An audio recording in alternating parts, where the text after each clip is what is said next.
नमस्कार। वक्फ कानून को चुनौती देने वाली याचिकाओं में सुप्रीम कोर्ट से तत्काल सुनवाई की मांग की गई है। बड़ा अपडेट आपको दे रहे हैं, पूरी खबर जानिए। वक्फ कानून से जुड़ी हुई बड़ी अपडेट जानिए। सीनियर एडवोकेट कपिल सिब्बल ने याचिका पर तुरंत सुनवाई की मांग की है, जिस पर मुख्य न्यायाधीश संजीव खन्ना ने कहा है कि मामलों को लिस्ट करने की व्यवस्था है और मामले पर तय समय पर ही सुनवाई की जाएगी। यहाँ आपको बता देते हैं कि केंद्र सरकार ने मंगलवार को सुप्रीम कोर्ट में एक कैविएट दाखिल की है। सरकार ने कोर्ट से गुजारिश की है कि इन याचिकाओं पर कोई भी फैसला सुनाने से पहले उसका पक्ष जरूर सुना जाए। जानिए कि कैविएट का अर्थ क्या होता है। देखिए, कैविएट एक कानूनी शब्द है जिसका अर्थ होता है कि एक पक्ष कोर्ट में ये अर्जी देता है कि उसकी बात सुने बिना कोई भी फैसला ना लिया जाए। सुप्रीम कोर्ट में वक्फ कानून के खिलाफ कई याचिकाएं दाखिल की गई हैं, जिसमें कहा गया है कि ये मौलिक अधिकारों के खिलाफ है। याचिकाओं में कहा गया है कि वक्फ कानून समानता का अधिकार, धर्म का पालन करने और प्रचार करने की स्वतंत्रता, धार्मिक मामलों के प्रबंधन की स्वतंत्रता और संपत्ति के अधिकार के खिलाफ है।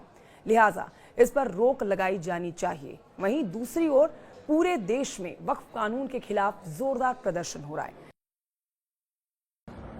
वक्फ अमेंडमेंट एक्ट बेसिकली वक्फ अमेंडमेंट बिल लोकसभा में इंट्रोड्यूस हुआ था उम्मीद के नाम से, और वहां से पास हो जाने के बाद फिर राज्यसभा में वो पास हुआ और फाइनली प्रेसिडेंट का एसेंट मिलने के बाद वो एक एक्ट बन गया, अब एक कानून बन चुका है।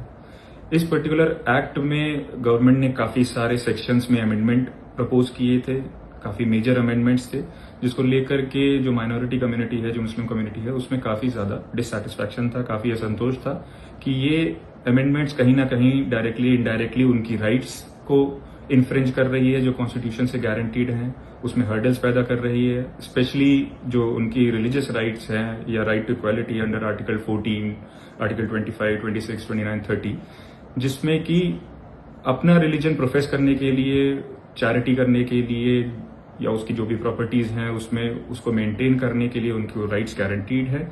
और कहीं ना कहीं जो माइनॉरिटी कम्युनिटी का जो डिससैटिस्फैक्शन है वो ये है कि ये गवर्नमेंट कहीं ना कहीं उसमें डायरेक्टली जो उनकी इनहेरेंट मुस्लिम राइट्स हैं जो गारंटीड है कॉन्स्टिट्यूशन में, उसमें एक डायरेक्ट इंटरफियरेंस है।